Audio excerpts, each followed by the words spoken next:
Good morning. શુભ સવાર. માનનીય શેઠ સાહેબ, ગાંધી સાહેબ અને મિલર મેડમ, ખૂબ ખૂબ આભાર આપનો. તથા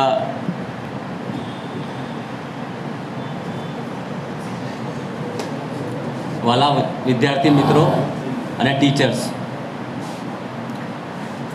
મેડમે મારું ઇન્ટ્રોડક્શન આપ્યું, એમાં થોડુંક હું એડ કરીશ ફોર 5 મિનિટ્સ ઓનલી. 1995માં 10મું ધોરણ પાસ કર્યું હતું ત્યારે 78% આવ્યા હતા. લાગ્યું કે 78% કશું જ નથી, કારણ કે ઘણા બધાના 89, 87 એવા ટકા આવ્યા હતા. એટલે નંબર ત્યારે તો એવો હતો કે 100મો નંબર હતો. ત્યારે 8 ક્લાસ હતા 10મા ધોરણના.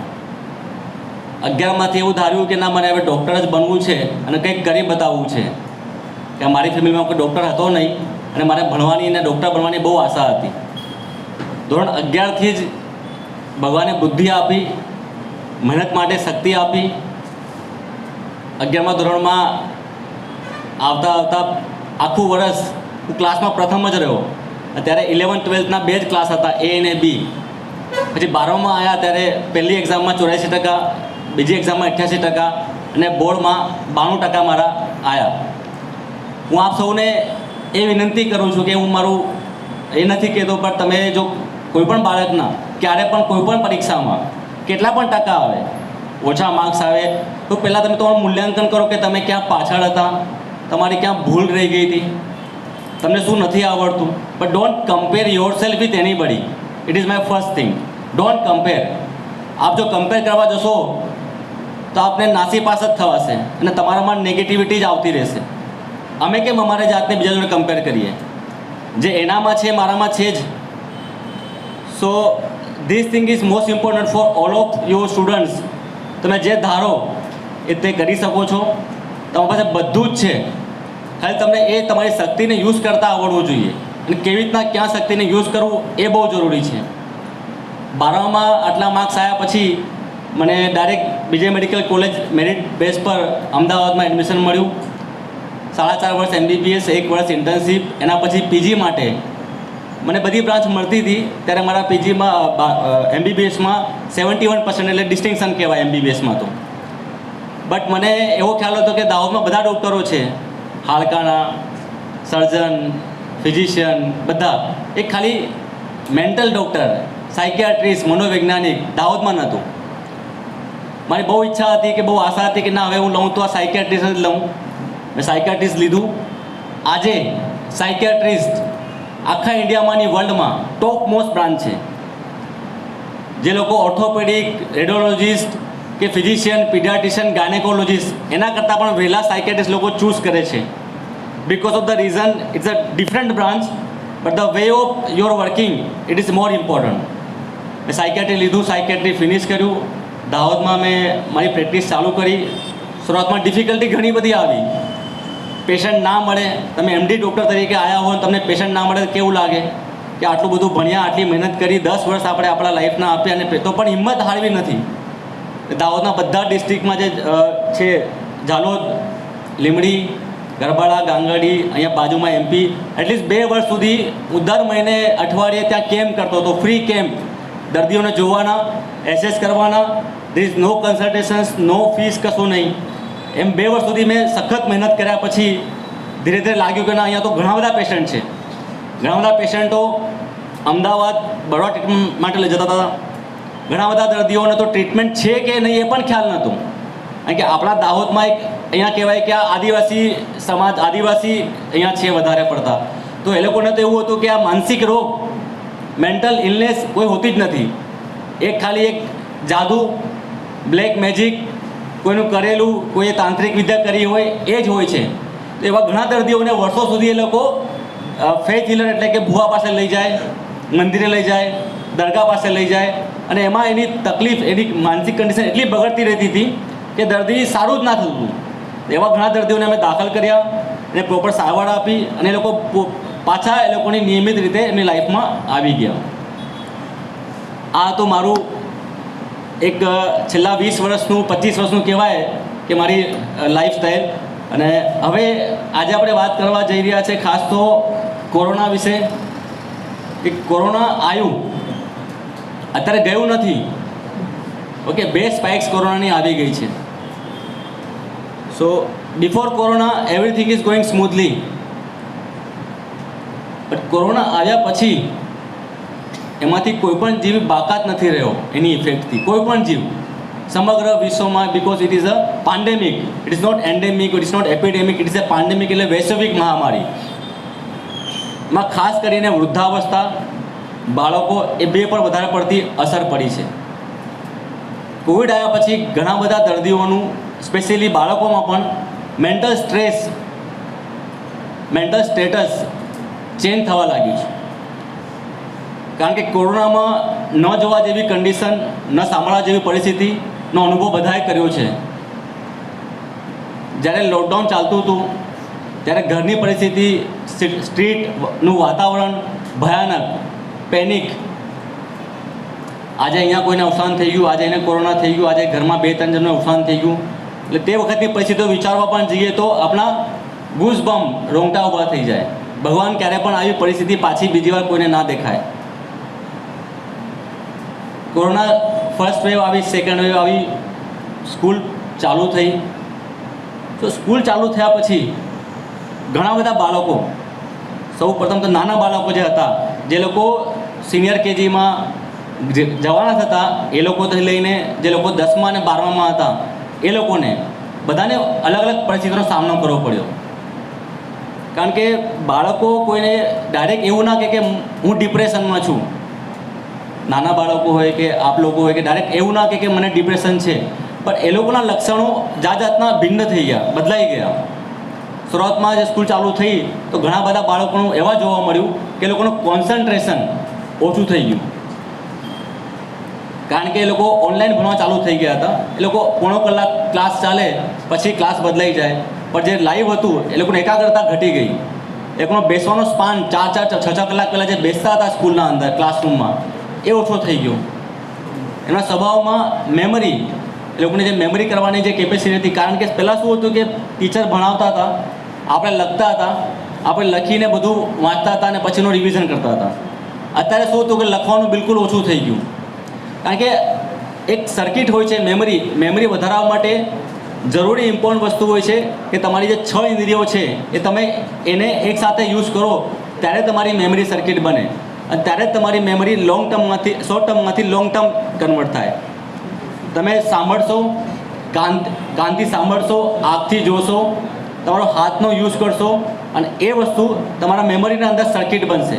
તો ધેટ તમે જે પૂરું રિવિઝન કરવું, લખીને વાંચવું, લખીને વાંચવું, લખીને વાંચવું. કેમ? લખ્યા વગર જો તમે ખાલી વાંચશો અને મનમાં મનન કરશો, વાંચશો અને મનમાં મનન કરશો, તો એ તમારી શોર્ટ ટર્મ મેમરી જ રહેશે, એ લોંગ ટર્મ નહીં બને. એટલે બધા કહે છે ને કે મેં મારું બધું વાંચી લીધું છે, મેં એક્ઝામ પહેલાં તો બધું મેં વાંચી લઈએ છીએ, બધું રહે છે, પણ જ્યારે એક્ઝામ વખતે અમને ડર રહે છે કે મને યાદ આવશે કે ના આવશે. પણ તમારું જો વાંચન, પ્રથમ વાંચન કે કોઈ પણ વાંચન, પહેલું વાંચન જ્યારે તમે કરો છો કોઈ પણ સબ્જેક્ટ હોય, એ વખતે એ ટોપિકને પ્રોપરલી વાંચીને, લખીને, ખાસ લખીને, ભલે એમાં સમય જશે, પહેલી વાર તમે ભલે એ સબ્જેક્ટમાં 15 મિનિટ વધારે ગઈ, નો ઇશ્યુ, પણ તમે એવી રીતના કરશો કે તમે પછી બીજી વાર તમને બહુ સરળ લાગશે. તો બાળકમાં એવું જોવા મળ્યું છે કે લોકો જે વસ્તુ હાર્ડ લાગે છે એ લોકોને થોડુંક લોકો સ્કીપ કરી દે છે. ના મને આ તો નથી આવતું, આને છોડી દઈએ, આ નથી આવતું એને છોડી દઈએ. ધીરે ધીરે લોકો ઘણું બધું છોડતા જાય છે. એ લોકો એને ટ્રાય જ નથી કરતા કે આપણે એને સોલ્વ તો કરીએ અત્યારે. તો એ ના કરવું જોઈએ પ્લીઝ, બધા બાળકો માટે. કારણ કે જો આપ એને રિવિઝન કરશો લખીને, રાઇટિંગ સ્કિલથી, તો ઓટોમેટિકલી તમે રાત્રે પણ કોઈ તમને પૂછશે તો તમને એનો આન્સર આવી જશે. જેટલી વાર એ સવાલ તમારા આંખો સામે આવશે, એટલી વાર તમે એને સોલ્વ કરશો, એટલી જ વાર તમારો કોન્ફિડન્સ એટલો વધશે કે મને તો બધું આવડે છે, અને એક્ઝામમાં ઓટોમેટિક તમારો હાથ પણ લખતા થઈ જશે. એ ડર જ નહીં લાગે કે મને તે વખતે યાદ આવશે કે નહીં આવશે. આ મારું પર્સનલ એક્સપિરિયન્સ કહું છું.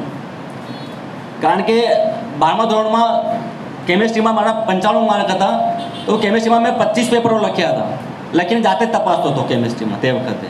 તો આપને વિનંતી છે કે આપણા પાસે શિક્ષકો છે સારા, જ્યારે 12મા અને 10માનું ખાસ વાત આવે, લખીને યાદ કરવું. ટાઈમ બગડશે, ટાઈમ જશે, નો, એ ખોટી ભ્રમણા છે, એને આપ બિલકુલ ચોકડી મારી દો. સો મેમરી ઇમ્પ્રૂવ આવી રીતના થઈ શકે છે, લખીને હેન્ડરાઇટિંગ સ્કિલ ઇમ્પ્રૂવ થઈ શકે છે. પછી ઘણા બાળકોને કોવિડ પછી એન્ઝાયટી ડિસઓર્ડર એટલે કે ચિંતા રોગ એ બહુ જોવા મળ્યો છે. એમાં શું છે કે સામાન્ય લક્ષણ જે કોવિડમાં લક્ષણ હતા, ગભરામણ થવી, શ્વાસ રૂંધાવો, શ્વાસ નથી લઈ શક્યું, હાથમાં ધુજારી આવી, એ બાળકો એઝ વેલ એઝ મોટા લોકોમાં પણ આવા લક્ષણોનું પ્રમાણ વધી ગયું છે. કારણ કે લોકો એટલા પેનિક થઈ ગયા હતા કે જરા પણ કંઈ થાય તો કોવિડ તો નથી થઈ જશે, કોવિડ તો નથી થઈ ગયું, તો જાતે ડૉક્ટર પાસે જઈને દોડીને એ લોકો રિપોર્ટ કરાવી લે. તો બાળકો ક્યાં જાય? બાળકોની મનોવૃત્તિ કોને કહેવા જાય? તો સ્કૂલના અંદર ટીચર્સ લોકોને એમનું બિહેવિયર ચેન્જ થવા લાગ્યું. તો ઘણા બધા બાળકોના પેરેન્ટ્સો અમારી પાસે લઈને આવ્યા. તે વખતે અમે લોકોની પ્રોપર હિસ્ટ્રી લીધી, જાણ્યું બાળકની મનોવૃત્તિમાં બાળક પોતાની ફિલિંગ્સ શેર નથી કરી શકતું. કહીશું તો કોઈને મમ્મીને કે પપ્પાને તો હમણાં પર પ્રેશર કરશે કે શું છે તને, આ કશું નથી, ભૂલી જાને. પણ જ્યાં સુધી તમારી અંદરની મનોવ્યથા, તમારી મનના સવાલો ટીચર્સને કે પેરેન્ટ્સને આપ શેર નહીં કરો તો એ પ્રોબ્લેમ અંદર જ વધતી જશે. ને વધતા એક પ્રેશર કુકરમાં પ્રેશર કેવું વધતું જાય છે, એક સમય એવો આવશે કે પ્રેશર કુકર ફાટશે. તો તે વખતે તમારી મેન્ટલ કન્ડિશન બહુ જ ના હવે I give up, I can't do anything now, my life is black, I can't do anything, I am hopeless, helpless and worthless. મારામાં કોઈ આશા નથી રહી, હવે હું નિરાશ થઈ ગયો છું, મને કોઈ મદદ નહીં કરી શકે અને હું નકામો થઈ ગયો છું. આ ફિલિંગ ક્યારે પણ નહીં આવવી જોઈએ. એ ફિલિંગ આવતા પહેલાં તમારે તમારા જાતને, તમારા મનને, કે mental health is very important as well as a physical health. આપણે ફિઝિકલ હેલ્થ માટે તો બહુ બધું કેર કરીએ છીએ. Care in the sense diet, સારી રીતે ડાયટ લો છો, એક્સરસાઇઝ કરો છો, ફિઝિકલ હેલ્થ માટે. એવી રીતના મેન્ટલ હેલ્થ માટે શું કરો છો આપ? મેન્ટલ હેલ્થને સ્ટ્રોંગ બનાવવા માટે કે મેન્ટલ હેલ્થને, કારણ કે તમારું brain it is a very important part of your body. તમે અત્યારે સાંભળો છો, કોન્સન્ટ્રેશન કરો છો, it is through the brain. જો બ્રેનમાં કોઈ ડિસ્ટર્બન્સ આવશે, કારણ કે આપણે બ્રેનને કેર નથી કરતા એટલી. આપણે હાર્ટ ઇઝ વેરી ઇમ્પોર્ટન્ટ. હાર્ટમાં કંઈ દુખે, છાતીમાં દુખે તો આપણા જોયું હશે કે ડૉક્ટર પાસે તરત દોડીને લઈ જાય છે. પણ બ્રેનમાં કોને દુખતું હોય, માથામાં દુખે છે, તો કેર, માથામાં દુખતું હશે, don't take care, not take seriously. મને ઊંઘ નથી આવતી, ગાંડો થઈ ગયો છે, ઊંઘ નથી આવતી, હશે કંઈક, ફોરગેટ ઇટ. મને વાંચવામાં મન નથી લાગતું, આપણા જ કલીગો, બટ તમને નથી લાગતું તો એ solve out the problem, share with your problem with your colleagues, with your teachers, with your parents as early as possible, specially with your parents. ઘણા બધા બાળકોમાં જોવા મળ્યું છે કે એ લોકોને કોઈ પણ પ્રોબ્લેમ આવે છે તો એ લોકો એમના ફ્રેન્ડ્સને કહી દે છે, ફ્રેન્ડ જોડે શેર પણ કરી દે છે, અને ફ્રેન્ડ્સ એમને જે એડવાઇસ કરે એ ફોલો પણ કરવા લાગી જાય છે. બટ ટીચર્સ સુધી આવતા બહુ વાર લાગી જાય છે. એ પ્રોબ્લેમ ટીચર્સ સુધી આવતા ઘણી વાર લાગી જાય છે, જ્યાં બહુ આગળ જતું રહ્યું છે. અને પછી છેલ્લે પેરેન્ટ્સને ખબર પડે છે, કારણ કે પેરેન્ટ્સ જોડે લોકો શેર જ નથી કરતા. એના હોય એટલે જનરેશન એટલો હાઈ જનરેશન થઈ ગયું છે કે ટેકનોલોજી કહેવાય કે આ મોબાઈલ યુગ કે હાઈ ટેકનોલોજી. પેરેન્ટ્સ તો જૂના જમાના હતા, એ લોકોને શું આવડે, એ લોકોને કશું, એ લોકો કેટલું ભણેલા છે. પેરેન્ટ્સ જોડે શેર કરવા જઈશું તો પેરેન્ટ્સ તો એવું જ કહેશે કે તારે તો કરવું જ પડશે, તારે તો માર્ક્સ લાવવા જ પડશે, જો એના કેટલા માર્ક્સ આવે છે તારે લાવવા જ પડશે. તો એ ભયના કારણે પણ ઘણા બધા બાળકો પોતાની પ્રોબ્લેમ શેર નથી કરતા. એ બહુ ખોટી વાત છે. કારણ કે તમે અહીંયા છો, તમને જીવન આપ્યું છે તમારા પેરેન્ટ્સે. Parents is a god for you, next to god, then teachers, definitely it is not doubt about it. તો તમારો પહેલો પ્રશ્ન તમે શેર કરો પેરેન્ટ્સને, કોઈ પણ પ્રશ્ન હોય. It is not for physical problem હોય, મેન્ટલ પ્રોબ્લેમ હોય, any problem you share with your.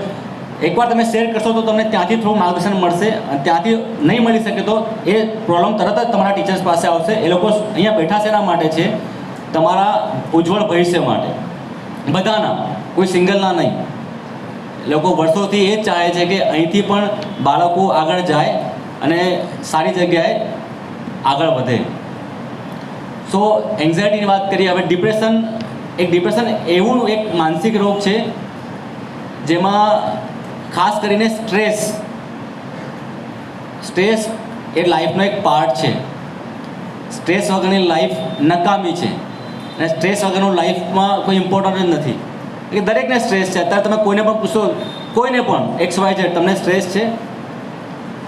બધાને હશે સ્ટ્રેસ.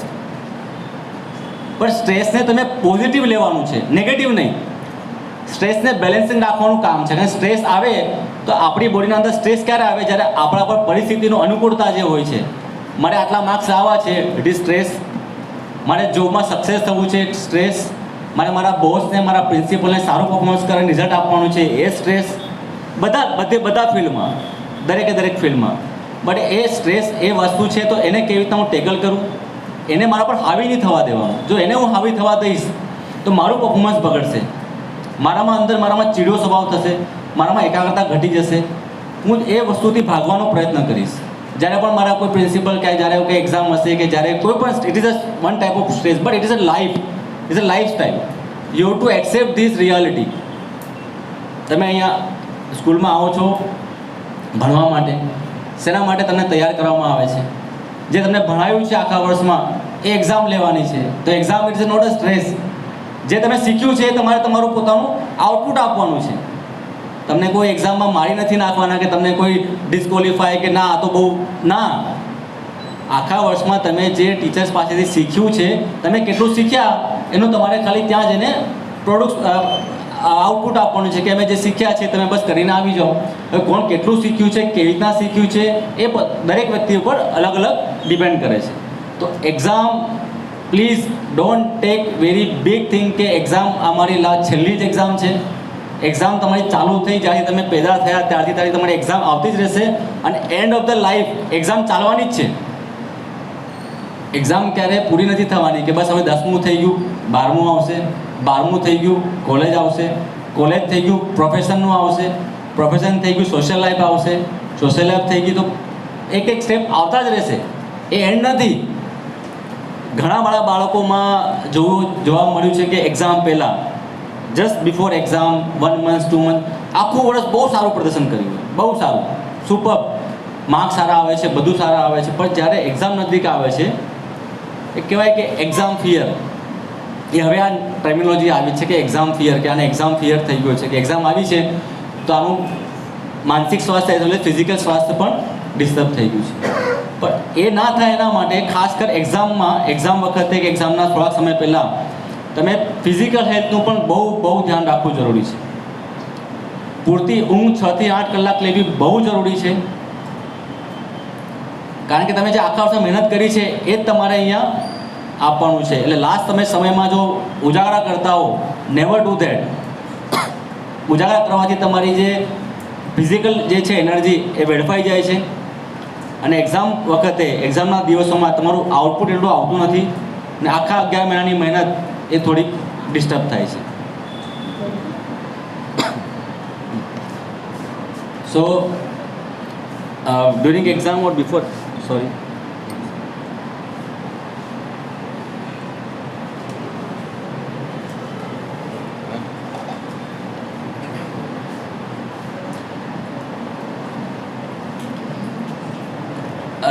એટલે બિફોર એક્ઝામ આપણે વાત કરતા હતા કે બિફોર એક્ઝામ વખતે શું કેર રાખવી, તેમાં ખાસ તમારું હેલ્થ, સ્લીપ, ડાયટ, 2 ટાઈમ નિયમિત સાત્વિક ખોરાક જમવું, ઊંઘ પ્રોપર લેવી, અને તમારું ટાઈમ ટેબલ જે તમારું શેડ્યુલ આખા 11 મહિનામાં ચાલતું આવ્યું છે એ ટાઈમ ટેબલ પ્રમાણે તમારે વાંચવું.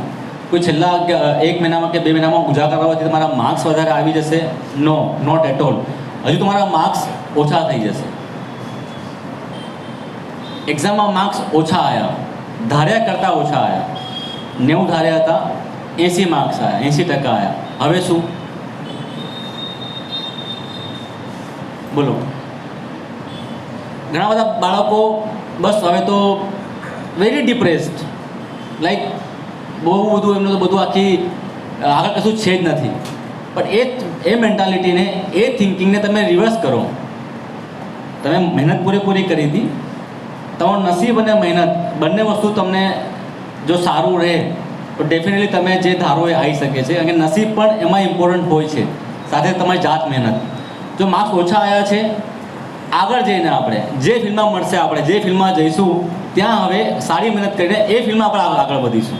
આ તમારા 300 અત્યારે સ્ટુડન્ટ છો, 300માંથી બધા હતા એવા ફાંટા પડશે, 10માં થોડા ફાંટા પડશે, 12માં ફાંટા પડશે, 12 પછી હજુ લોકો ઓછા થશે, પછી ઓછા થશે, પછી બધા પોતાના ફિલ્ડમાં એટલા આગળ વધી ગયા હશે કે એ લોકોને લાગે નહીં કે 10માં મારા આટલા માર્ક્સ ઓછા આવ્યા હતા, અત્યારે હું જે જગ્યાએ છું એ હું સક્સેસ છું ને હું વેરી વેલ સેટિસ્ફાઈડ છું.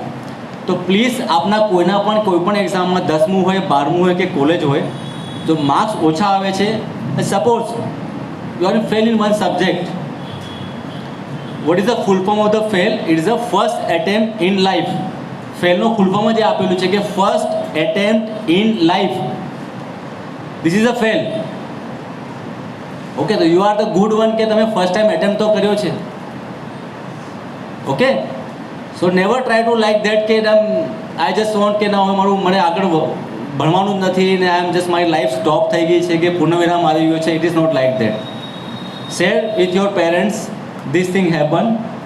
Again for next year we will do that double exam, double energy and with extra power. તો તમારે ડેફિનેટલી માર્ક્સ આવશે જ, જે ધારો એના કરતાં વધારે માર્ક્સ આવશે. એટલે કદાચ કોઈના માર્ક્સ ઓછા આવે છે તો એનાથી ડિપ્રેશનમાં આવવું કે સુસાઇડ જેવા પગલાંનું વિચારવું એ મહાપાપ છે. ભગવાને આપણી જે જિંદગી આપી છે, આપણે બહુ વર્ષો પછી આપણને માનવીના સ્વરૂપમાં આપણને જીવન મળે છે, એને ટૂંકાવવું આપણા હાથમાં નથી હોતું અને રાખવું પણ ના જોઈએ, પણ એનો સારી રીતે સારી જગ્યાએ શેર કરીને એનું નિરાકરણ કરવું પડે. એમાં કોઈ નાના અનુભવની જરૂર નથી કે મને આ ડિપ્રેશન થઈ ગયું છે, હું ડૉક્ટર પાસે જઈશું બધા હસશે મારા પર. એક ખોટી માન્યતા છે. હવે પ્લીઝ તમે ચેન્જ કરો કે તમે આગળનું તમે ભવિષ્ય છો. પહેલાં હતું કે ડિપ્રેશન થાય તો દર્દી ડૉક્ટર પાસે નહીં જતા હતા. એ લોકો નહીં જતા હતા એટલા માટે એ લોકો સુસાઇડ કરતા હતા. એ લોકોની ફિલિંગ શેર નહીં કરતા હતા, એટલે ટ્રીટમેન્ટ નહીં લેતા હતા. અને ડિપ્રેશન પણ એક જાતનો ફિઝિકલ હાર્ટ એટેક જેવી જ બીમારી છે. અને સ્ટ્રેસના લીધે, ડિપ્રેશનના લીધે પણ diabetes, cancer, high blood pressure, thyroid, obesity એ બધું ડિપ્રેશનના સ્ટ્રેસના લીધે જ થાય છે. તો તમે સ્ટ્રેસને કંટ્રોલ કરી લો તો આ જાતના ફિઝિકલ રોગો તમને થશે જ નહીં. નેવર. બસ સ્ટ્રેસને પારખો. સ્ટ્રેસ તમારામાં હાવી થાય છે. Share with your feelings, with your parents, with your teachers. Definitely it will solve it out. હવે તો ઘણા બધા મોટી સિટીઓમાં પણ કાઉન્સિલિંગ સેન્ટર પણ ચાલુ કરી દીધા છે. Before exam there is a tall free counselling centre is also there. તો તમે તમારા જ્યારે પણ કોઈ પણ નેગેટિવ ફિલિંગ્સ હોય છે, શેર કરીને ત્યારે તમે એને સોલ્વ આઉટ કરી લો.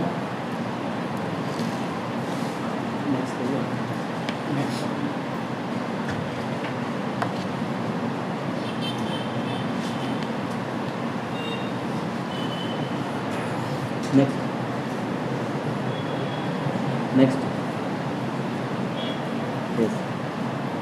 આપણે વાત કરીએ એવી રીતના જ કે after corona or before corona, that is most important thing is that અભ્યાસમાં મન ન લાગવું.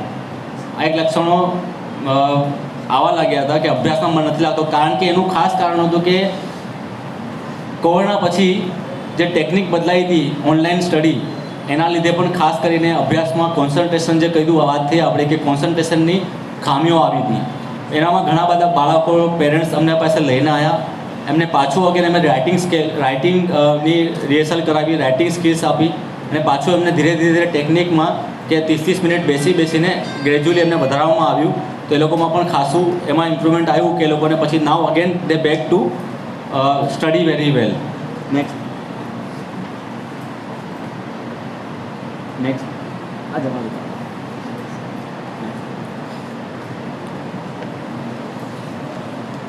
ખાસ કરીને બે વસ્તુ હજુ બાળકોમાં જે સાયકેટ્રી પ્રોબ્લેમ કે મેન્ટલ ડિસઓર્ડરમાં જે આવે છે કે એ લોકોનું તોફાન, મિસ્ચીવિયસનેસ ઇન ધ ક્લાસરૂમ.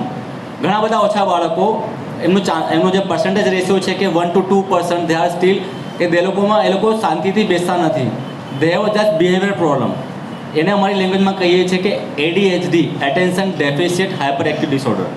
પણ એ બહુ નાના બાળકોમાં જોવા મળે છે, મોટા બાળકોમાં એ જોવા નથી મળતું. એમાં બાળકનું એટેન્શન સ્પાન બહુ ઓછું હોય. બાળક એક જગ્યાએ 2 મિનિટ કરતાં પણ વધારે ના બેસી શકે અને એનું બ્રેન એટલું હાઇપર એક્ટિવ હોય કે એને તરત જ કોઈ પણ વસ્તુમાં ડિસ્ટ્રેક્ટ થયા લાગે. તો એવા બાળકોને પણ ખાસ કરીને ટ્રીટમેન્ટ આપવામાં આવે તો એ લોકો સારી રીતે આગળ વધી શકે છે.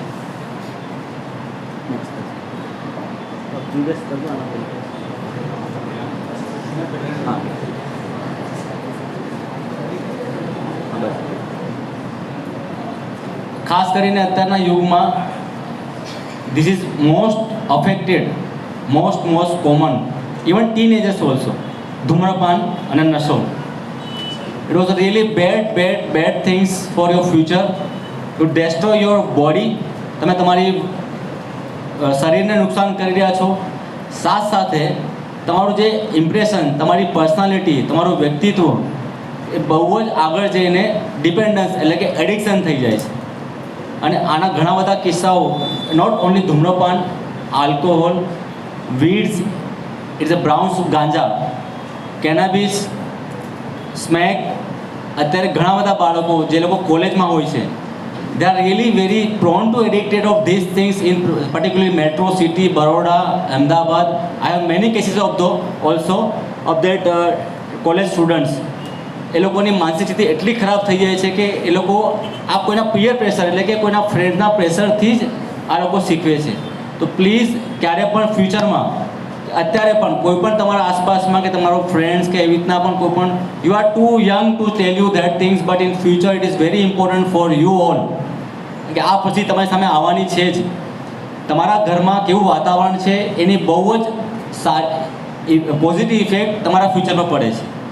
ઇફ તમારા ઘરમાં કોઈ વ્યસની હોય, કોઈ વ્યસનની આદત લાગેલી હોય, તમે એમને પ્રેશર કરીને રોકી શકો છો. You are the future of the world. So please I request to all you, અત્યારે નહીં પણ કોલેજના અંદર તમારા ફ્રેન્ડ્સ, તમારા સિનિયર તમે બહુ પ્રેશર કરશે. અત્યારે ઘણા બધા કેસીસમાં એવું આવે છે કે મારા સિનિયરે પ્રેશર કર્યું છે અને મને just you take this, you to take this, you to take this, then they have addicted to that things. So એ તમારી વર્ક પરફોર્મન્સ, તમારું ફ્યુચર, તમારી બોડી, અને you are addicted to life time. એ કરવાથી તમારી લાઈફ સ્પાન ઓછો થઈ જાય છે.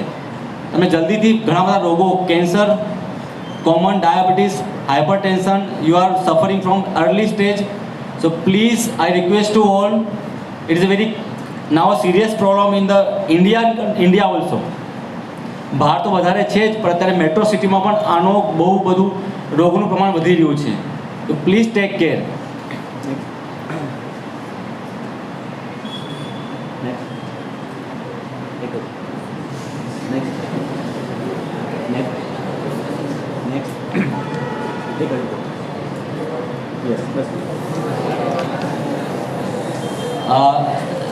Sorry for that picture, but this is the reality. I have seen the case. I have treated this case.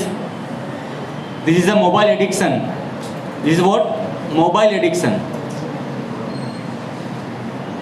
This girl has addicted to mobile. એને મોબાઈલનું વ્યસન થઈ ગયું હતું. 4 વર્ષ પહેલાં તમે બધાએ જો સાંભળ્યું છે તો એક ગેમ આવતી હતી, blue whale. Have you seen that? Have you heard the blue whale? So 4 વર્ષ પહેલાં ઘણા બધા બાળકો, ટીનેજર્સ કે બધા using the, now is the common day કે everybody share the smartphone, everybody has a smartphone. તો this lady has the addicted to the blue well game. એ બ્લુ વેલ એવી હતી કે એ માણસના મન પર, મગજ પર કંટ્રોલ કરી દેતો હતો અને ગેમમાં ઓર્ડર અપાતો હતો એવી રીતના કે તારે આ વસ્તુ આજે આ વસ્તુ કરવી જ જોઈશે, તું આ વસ્તુ નહીં કરે તો અમે તને હર્ટ કરીશું, અમે તને મારી દઈશું. So this lady has addicted to the blue well game for 1.5 years, 1.5 વર્ષ. એટ નાઇટ 3 o'clock, 3 વાગે રાત્રે એ ગેમ રમતી હતી. ગેમના અંદર એને ઓર્ડર આપવામાં આવ્યો કે right now you to cut your forearm, otherwise we will cut. So he found the blade at home and in the bathroom he cut 125 cuts. કેટલા? 25 cut.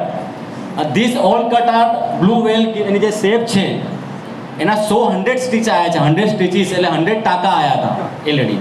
But thanks to that એમની મોટી sister હતી, એ બાથરૂમમાં ગઈ, એને કાપા માર્યા, bleeding ચાલુ થઈ ગયું અને ત્યાં ઢળી પડી. જે ઢળી પડી તો એના સિસ્ટરને અવાજ આવ્યો, rush to the doctor, emergency. 100 ટાંકા એના હાથમાં લીધા. Transfer to me, I have admitted her. મેં એમને દાખલ કરી, 15 દિવસ એમને ટ્રીટમેન્ટ આપી. Very good right now, absolutely better, best. એના 1.5 વર્ષ પહેલાં મેરેજ પણ થયા અને બાળક પણ છે. The issue is that right now જે ટાંકા લીધા હતા, એ જે પ્લાસ્ટિક સર્જરી, જે અત્યારે જે ટાંકાના માર્ક્સ રહી ગયા છે, ધીસ કોસ્મેટિક લાગે એને સંતાઈ ના શકાય, તો એ રહી જવાના છે.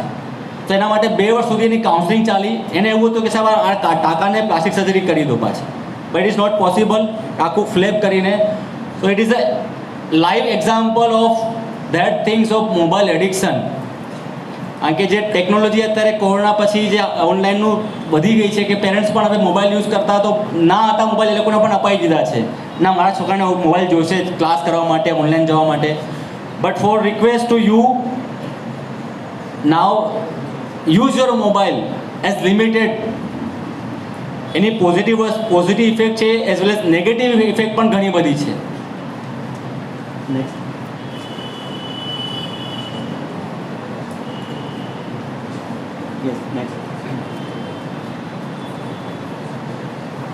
એક રોગ આવી ગયો છે nomophobia. It is a terminology in psychiatry. Nomophobia it is a મારો મોબાઈલ મને મળતો નથી, મોબાઈલ ખોવાય, મોબાઈલ ક્યાં છે. હવે સવારે ઉઠી ત્યારે જ મોબાઈલ પહેલાં હાથમાં જોઈએ અને સૂતા પહેલાં પણ મોબાઈલને ટચ કરીને સૂવાનું. મોબાઈલ ના દેખાય તો રેસ્ટલેસ થઈ જાય છે. મોબાઈલ ના દેખાય કે મિસિંગ હોય બીજું બધું ચાલશે. So this is a disorder of that nomophobia. Mobile ન હોવાનો ડર, મોબાઈલ ખોવા જવાનો ડર, મોબાઈલ ક્યાં મુકાઈ ગયો છે એનો ડર. ઇફ યુ જસ્ટ ફાઉન્ડ કે તમારો મોબાઈલ 5 મિનિટ સુધી નથી મળતો, everybody now we are also કે 5 મિનિટ કંઈ ખોવાઈ ગયો છે તો વી આર રેસ્ટલેસ, નહીં ચાલે. એના વગર તો લાઈફ પોસિબલ જ નથી. ક્યાં છે મારો મોબાઈલ? ક્યાં તમે એવું પણ ફાઇન્ડ કર્યું છે કે મોબાઈલની બેટરી 10% રહી ગઈ છે, 10%, તો વી આર રેસ્ટલેસ કે આપણી બેટરી 10% રહી ગઈ છે, એવી રીતના આપણે ચિંતામાં આવી છીએ. પહેલાં એને ચાર્જ કરું કારણ કે આના વગર તો મારું બધું કામ અટકી જશે. તો this is a નોમોફોબિયા.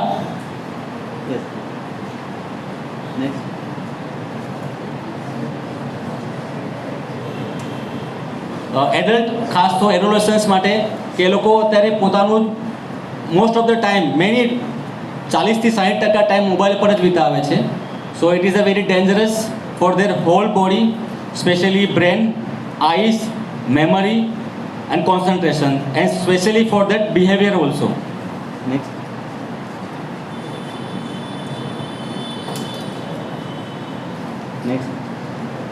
Bus next. હવે ફોન માટેનો યુઝ કરતા હોય અને બહુ વધારે યુઝ કરતા હોય તો એને કેવી રીતના ઓછું કરવું, કેવી રીતના આપણે એને કંટ્રોલમાં રાખી શકાય, એના માટે ખાસ જ્યારે પણ તમારી રિંગ આવે તો પહેલાં વિચારો કે એ ફોન મારે ઉપાડવો યોગ્ય છે, શેના માટે હું ફોન ઉપાડું છું, એ રિંગ ઇમ્પોર્ટન્ટ છે કે નહીં. ઘણી બધી એપ્લિકેશન હોય છે જે યુઝલેસ હોય છે, please uninstall this. Persistent application જે ચાલતી હોય એને ડિલીટ કરી દેવી, પણ આ તમારા માટે નથી. I just strongly recommended, don't use smartphone for you all please. It is not like that કે હું આપું છું, બતાવું છું તો તમારા માટે છે કે આ બધું કરી દો. But now days already offline classes is there, you are here two 8 hours daily. So please don't use smartphone. તમને બહુ જ ઉપયોગી નીવડશે. તમારો ટાઈમ ક્યાં ખરાબ થાય છે સ્માર્ટફોનમાં તમને ખબર જ નહીં પડે. અમારા વખતે સ્માર્ટફોન તો શું, ફોન શું તો એ પણ ખબર નહોતું.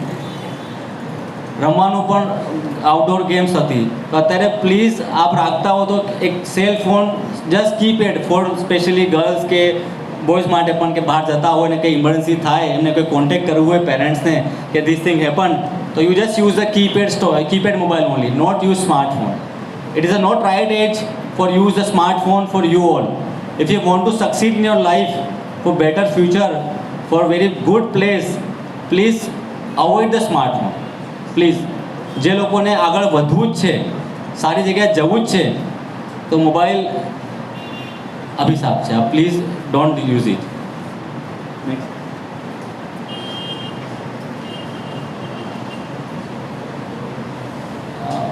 હંમેશા યાદ રાખો કે આપને કોઈ પણ વ્યસન હોય, કોઈ પણ તકલીફ હોય, ફિઝિકલી, મેન્ટલી કે એનીથિંગ, બધાનું સોલ્યુશન છે, બધાની ટ્રીટમેન્ટ પોસિબલ છે. So please attention. Anybody have any problem, any issue, any misguidance, anything, share with your colleagues or your teachers, your parents, and rush to the expert as early as possible. થોડુંક નાની શરૂઆતમાં જો વસ્તુને પકડી લેવાય તો એનું સોલ્યુશન બહુ જલ્દી થઈ જાય છે અને એને લાંબે ગાળે કોઈ વિપરીત અસર દેખાતી નથી.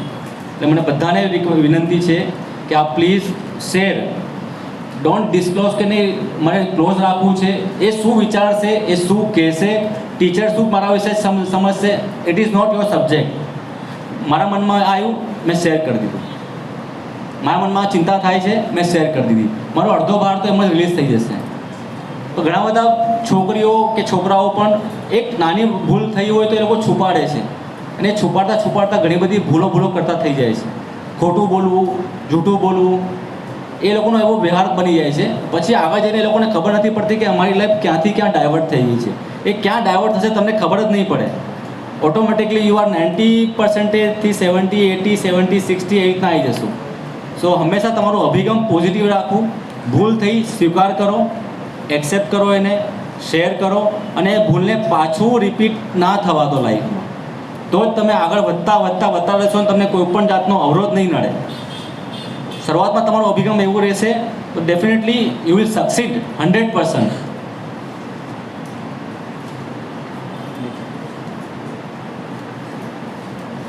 Four positive mental health this things most important. તમારો ડાયટ, બેલેન્સ ડાયટ લેવાનું છે. બહારનું junk food, fast food avoid as much as possible, because nowadays ઘણા બધા ડાયટથી, સ્પેશિયલી જંક ફૂડ ને ફાસ્ટ ફૂડથી પણ ડિપ્રેશન, ઓબેસિટી, ચરબીનું પ્રમાણ, કોલેસ્ટ્રોલનું પ્રમાણ, હાઇપર ટેન્શન નાના બાળકોમાં, સ્પેસિફિકલી ડાયાબિટીસ પણ જોવા મળે છે. એ બહુ સારી વાત નથી. શારીરિક સક્રિયતા, તમારી ફિઝિકલ એક્ટિવિટી પણ બહુ જરૂરી છે. તમારા સાથે સાથે જે 11, 12 સ્ટુડન્ટ ભણતા હો ત્યારે એટલીસ્ટ અઠવાડિયામાં 1 કલાક તમારો વ્યાયામનો પીરિયડ હોવો જોઈએ, જેને તમારી ફિઝિકલ એક્ટિવિટી, ફિઝિકલ એનર્જી પણ મેન્ટેન રહે.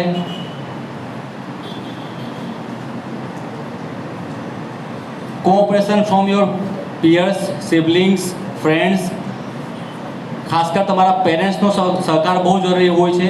કારણ કે અત્યારના જનરેશનમાં જોવા મળ્યું છે કે બાળકો જો 10th કે 12thમાં આવે તો બાળકો કરતાં પેરેન્ટ્સનું પ્રેશર બહુ વધી જાય છે, ઘણું બધું. પહેલાં એવું નહોતું. પહેલાં તો પેરેન્ટ્સને ખબર નથી કે મારો બાળક કઈ સ્કૂલમાં છે, કયા ક્લાસમાં છે, બાળકોના ક્લાસ ટીચર કોણ છે, બાળકોમાં કેટલી સંખ્યા છે કે એ પણ નહીં ખબર હતી. અત્યારે તો બાળકોના કરતાં પેરેન્ટ્સો એટલીસ્ટ 4 દિવસમાં કે વીકલી કે મંથલી કશું પણ થઈ જાય તો પેરેન્ટ્સનું પ્રેશર એટલું રહે છે કે ના આવું કેમ થયું. એમનું ટેન્શન કરવું, એમનું પ્રેશર રાખવું સ્વાભાવિક છે, કારણ કે એમનું બાળક અત્યારે જે સ્ટેજમાં છે, 10માં 12માં ભણે છે. બટ એનું ખાસ એ કારણ છે કે બાળકો સિરિયસ નથી, બાળકો કેરલેસ થઈ ગયા છે. કે એ લોકોને ખબર છે કે અમારા પેરેન્ટ્સ બધું સ્પૂન ફૂડેડ, બધું અમને અમારા માટે કરી આપશે, બધું કરી આપશે. પણ તમારે કેમ આવું વિચારવું કે પેરેન્ટ્સ બધું કરી આપશે? તમે તમારી જાત મહેનતથી બધું કરશો તો તમને બધું મળશે. તો ખાસ પેરેન્ટ્સ લોકોને એ રહે છે કે પેરેન્ટ્સને મારું બાળકના આટલા માર્ક્સ આવ્યા, એ બાળકના એટલા માર્ક્સ આવ્યા. That comparison creates more pressure on that child. So please એક વિચારવા પાછળનું પણ એ લોકો એમની જગ્યાએ સાચા છે કે નહીં એ તમારે જોવાનું છે. હું ક્યાં સમય વેડફાવ, મારું ક્યાં મિસ્ટેક થઈ ગઈ. તમે જો તમારું વલણ ચેન્જ કરશો તો તમારા પેરેન્ટ્સનું પણ તમારા પ્રત્યે પણ ચેન્જ થશે. એ લોકો ઘણા બધા પેરેન્ટ્સ કહે છે કે મને મારા છોકરાનો વિશ્વાસ નથી, એ જૂઠું જ બોલે છે. ઘણા બધા પેરેન્ટ્સ એવું કહે છે. કેમ? આપણે કહેતા હોઈશું તો એ લોકો કહેશે, આપણે જો આવું નહીં જ કરીશું તો કોઈ પણ પેરેન્ટ્સ એવું નહીં કહેશે. તો આપણું વલણ પેરેન્ટ્સ પ્રત્યે પણ પોઝિટિવ રાખવું જરૂરી છે. અને લાસ્ટ ઓફ ઓલ, પ્રેમ, લવ, પીસ, હસતા રહેવું. જીવનમાં કેવી પણ મુશ્કેલી આવી જાય, કેવી પણ મોટામાં મોટી મુશ્કેલી આવી જાય તો પ્લીઝ નેવર ગીવ અપ. ક્યારેય પણ નહીં. કોઈ પણ મુસીબત આવે એનો રસ્તો મળશે. જસ્ટ તે વખતે પેશન્સ, ધીરજ અને થોડુંક નિખાલસતા લાવવી જરૂરી છે. એ કોઈ પણ મુસીબત એવી નથી, તકલીફ કે જેનું નિરાકરણ નથી. કેન્સર મોટામાં મોટી મહામારી પણ સોલ્વ થઈને તમે તો ઘણા સાંભળ્યા હશે એક્ઝામ્પલ, જે સેલિબ્રિટીને કેન્સર થયા છે. એટલે કેન્સર થવું એટલે કે પહેલાં તો હવે આ diet, but right now also કે any major conditions there is solved. તમારું મનોબળ, તમારું આત્મવિશ્વાસ જો સ્ટ્રોંગ હશે તો તમે કોઈને પણ હરાવી દેશો. એ ક્યારે નબળું નથી કરવું. જ્યાં આત્મવિશ્વાસ ગયો ત્યાં તમને 10 બીમારી તમારા શરીરમાં આવી જશે. એન્ઝાયટી, ડિપ્રેશન, કેન્સર, ચરબી, and you lose the hope. Now I don't leave. Please don't do that. So તમારું મોટિવેશન્સ કરતાં તમારું સેલ્ફ કોન્ફિડન્સ બહુ જરૂરી છે, સ્ટ્રોંગ રાખવું. તમે જેમ છો સારા છો. આના 70% આવે છે, આના 80% આવે છે, આના 50% આવે છે. Don't bother. You just do your work. તમે જે અહીંયા જેના માટે આવ્યા છો એ કરતા રહો ને એમાં મહેનત વધારે કરો, તમારું કંઈ ચેન્જ આવશે. બટ તમારું સેલ્ફ એસ્ટીમને ક્યારે પણ ડિસ્ટર્બ નહીં થવા દો. એ ડિસ્ટર્બ થયું તમારું આખું ફ્યુચર ડિસ્ટર્બ થશે. તો please I request again, happy and be motivated and build up your self-esteem. Anybody, any questions or any query? કોઈને પણ કંઈક હવે સવાલ તો ઊભા થઈને પૂછી શકો છો, પૂછવામાં આરામ નથી. અમને તો એવો મોકો નહીં મળ્યો હતો કે કોઈ અહીંયા આવીને ઊભા રહીને અમને કોઈ માર્ગદર્શન આપે કે આવા ટીચર્સ કે લોકો આવી રીતના તમારા માટે આવું સેમિનાર કે વર્કશોપ રાખે છે. તો પ્લીઝ પૂછવામાં કોઈ આરામ નથી. પૂછશો તો તમારા મનનો સોલ્યુશન અહીંયા હળવો થશે. જેને લાગે પર્સનલી પૂછવું હોય કે કોઈને પણ પર્સનલી તકલીફ હોય, મારા હોસ્પિટલ નવતા હોસ્પિટલ ચાકલિયા અંડરબ્રિજ પાસે આ પ્લીઝ સાંજના સમયમાં 6 થી 7 આવજો. કોઈને પણ કંઈ તકલીફ હોય, કંઈ ચિંતા હોય, ભણવામાં કંઈ તકલીફ થતી હોય, કેવી રીતના એમને ગાઈડન્સ જોઈતું હોય, એના માટે હું બધા માટે અવેલેબલ છું.